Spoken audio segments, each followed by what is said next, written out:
আসসালামু আলাইকুম ভিউয়ার্স, বাংলাদেশের সর্বশেষ আপডেট সংবাদে আপনাদের স্বাগত।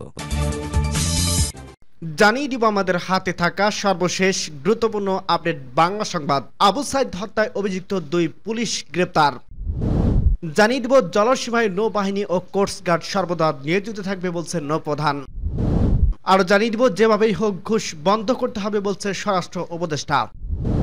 সর্বশেষ জানিয়ে দেব আগামী নির্বাচনে জামায়াত 300 আসনে প্রার্থী দেওয়ার প্রস্তুতি নিচ্ছে বলছে সেলিম উদ্দিন।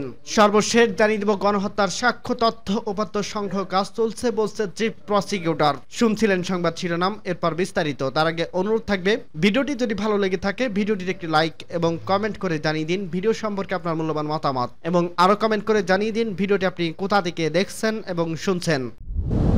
আবু সাইদ হত্যায় অভিযুক্ত 2 পুলিশ গ্রেপ্তার। কোটা সংস্কার আন্দোলনে পুলিশের গুলিতে নিহত রংপুর রোকেয়া বিশ্ববিদ্যালয় ইংরেজি বিভাগের শিক্ষার্থী আবু সাইদ হত্যার ঘটনায় অভিযুক্ত পুলিশ সদস্য এসআই মোহাম্মদ আমির আলী এবং সুজন চন্দ্র রায়কে গ্রেপ্তার করছে মেট্রোপলিটন পুলিশ। তাদেরকে পিবিআই এর কাছে স্থানান্তর করা হয়েছে। সোমবার 9 সেপ্টেম্বর সন্ধ্যার বিষয়টি নিশ্চিত করছে PBI police super Mohammad Zakir Hossain. তিনি বলেন, এই 2 সদস্য পুলিশ লাইনে নজরদারিতে ছিলেন। আজ তাদেরকে মহানগর পুলিশ আমাদের কাছে হস্তান্তর করছে। এদিকে রংপুর মেট্রোপলিটন পুলিশের থেকে পাঠানো বিজ্ঞপ্তিতে বলা হয়, গত 19 জুলাই বৈষম্য বিরোধী ছাত্র আন্দোলন বেগম রোকেয়া বিশ্ববিদ্যালয় ইংরেজি বিভাগের দ্বাদশ ব্যাচের শিক্ষার্থী আবু সাইদ নিহত হন। এই ঘটনায় মেট্রোপলিটন তাজহাট থানায় গত 19 আগস্ট মামলা হয়। এই মামলায় আসামি এসআই মোহাম্মদ আমির হোসেন এবং কনস্টেবল সুজন চন্দ্র রায়কে মামলার তদন্তকারী কর্মকর্তা রিকিউজিশনের ভিত্তিতে আইনানুগ ব্যবস্থা গ্রহণের জন্য সোমবার পুলিশ ব্যুরো অব ইনভেস্টিগেশন এর কাছে হস্তান্তর করা হয়েছে। জানা গেছে, আবু সাইদ হত্যাকাণ্ডের ঘটনায় তার বড় ভাই রমজান আলী বাদী হয়ে 18 আগস্ট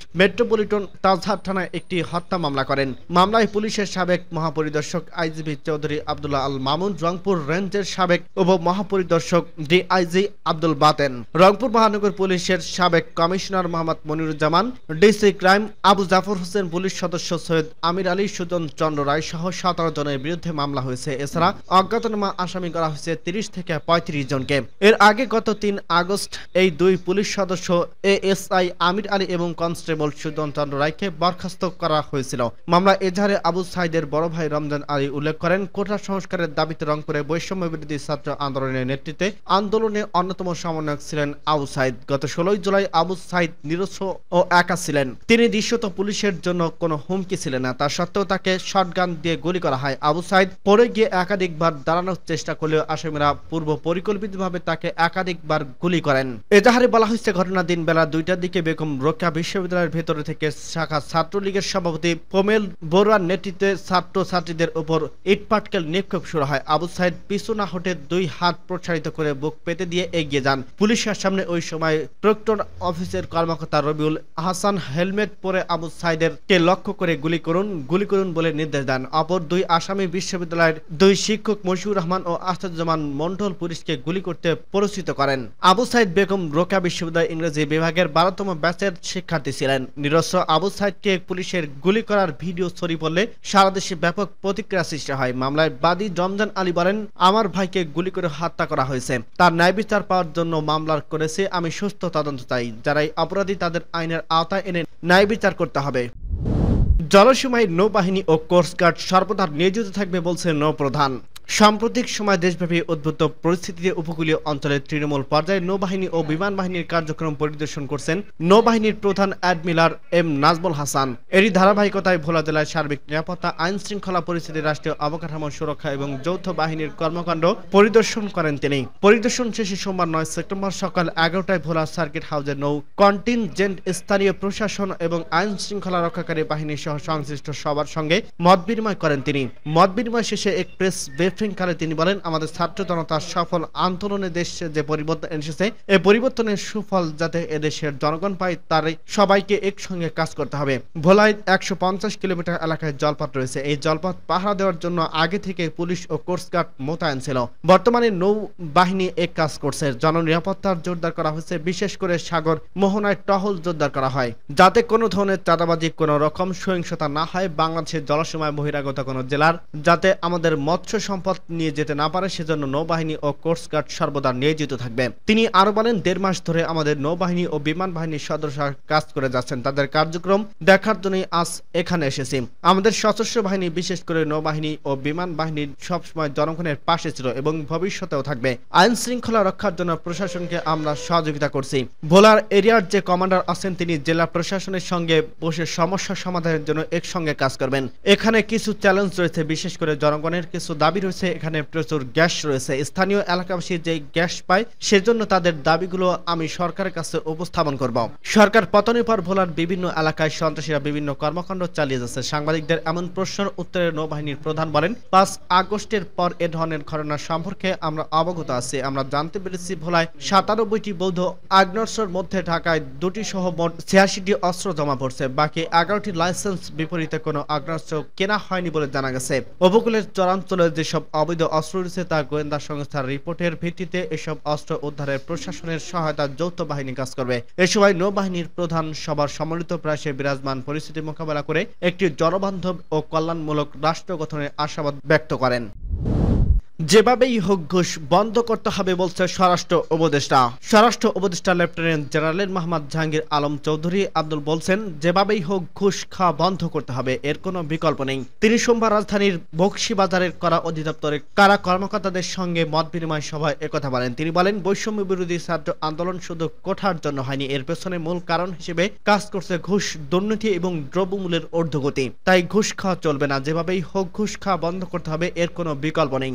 কারাগারকে সংশোধনাগার হিসেবে গড়ে তোলার আহ্বান জানিয়ে স্বরাষ্ট্র উপদেষ্টা বলেন, কারারক্ষী এবং কয়েদিদের খাবারের মান উন্নত করতে হবে, প্রশিক্ষণের মাধ্যমে তাদের দক্ষতা বৃদ্ধি করতে হবে। তিনি এ সময় কারা কর্মচারীদের ব্যক্তিগত ডেসিয়ার শৃঙ্খলা এবং কল্যাণ নিশ্চিতকরণের সংশ্লিষ্টদের প্রয়োজনীয় নির্দেশনা দেন। কারা কর্মকর্তাদের উদ্দেশ্যে তিনি বলেন, কারাগারের নিরাপত্তা বিধান করা আমাদের মূল দায়িত্ব। ঘুষ ও দুর্নীতি বন্ধের মাধ্যমে কারাগারের বেশিরভাগ সমস্যার সমাধান সম্ভব। তাই ঘুষ না খেয়ে আপনাদের সম্মত সম্মান পুনরুদ্ধার করুন, কেননা ঘুষ খেলে ব্যক্তির পাশাপাশি প্রতিষ্ঠানের সুনাম ক্ষুণ্ণ হয়। উপদেষ্টা এ সময় কারা কর্মচারীদের বিভিন্ন দাবি দেওয়া সম্পর্কে অবহিত হন। কারা মহাপরিদর্শক ব্রিগেডিয়ার জেনারেল সৈয়দ মোহাম্মদ মোতাহের হোসেন সহ কারা অধিদপ্তরের বিভিন্ন পর্যায়ের কর্মকর্তা বৃন্দ মত বিনিময় সভায় অংশগ্রহণ করেন। আগামী নির্বাচনে জামায়াত 300 আসনে প্রার্থী দেওয়ার প্রস্তুতি নিচ্ছে বলছে সেলিম উদ্দিন।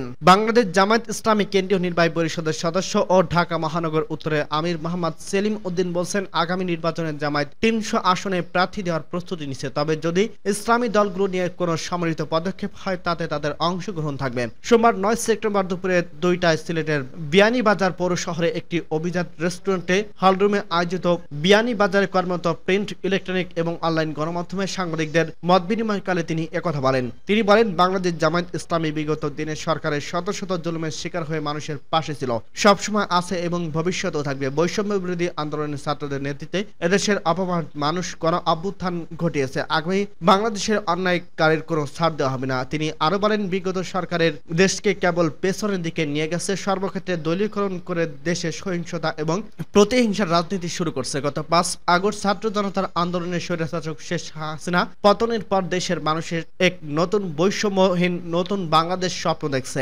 এ সময় সাংবাদিকদের প্রশ্নের জবাবে তিনি বলেন, বিএনপির সাথে জামায়াতের সম্পর্ক চমৎকার, দেশপ্রেমিক সব রাজনৈতিক দল মিলে একটি সুন্দর বাংলাদেশ তৈরিতে কাজ করে যাবে তার দল। আরেক প্রশ্নের জবাবে তিনি বলেন, আগামী নির্বাচনে 300 আসনে প্রার্থী দেওয়ার প্রস্তুতি নিচ্ছে। তবে যদি ইসলামী দলগুলো নিয়ে কোনো সম্মিলিত পদক্ষেপ হয় তাতে তাদের অংশগ্রহণ থাকবে। মোহাম্মদ সেলিম উদ্দিন বলেন, বিয়ানীবাজারের মতো সীমান্তের একটি জনপদ থেকে বৃহৎ ছাত্র সংগঠন বাংলাদেশ ইসলামী ছাত্র শিবিরের কেন্দ্রীয় সভাপতির দায়িত্বকালে রাজনীতি অপব্যবহার করেনি। আগামীতে রাজনীতিকে ব্যবহার করে কোনো অপকর্ম করা কিংবা টাকা পয়সা বাড়ানোর খায়েশ আমার নেই। তিনি বলেন, বিগত সরকারের সময় বিচারের নামে প্রশ্ন হয়েছে কোরআনের পাখি আল্লামা দিলওয়ার হোসেন সাইদিকে মিথ্যা অভিযোগে সাজা দেওয়া হয়েছে। পরবর্তীতে পরিকল্পিতভাবে সরকারের দোসর চিকিৎসকরা অপচিকিৎসায় দিয়ে তাকে হত্যা করছে। বাংলাদেশ জামায়াত ইসলামী মাওলানা দিলওয়ার হোসেন সাইদির হত্যার বিচার দাবি করছে।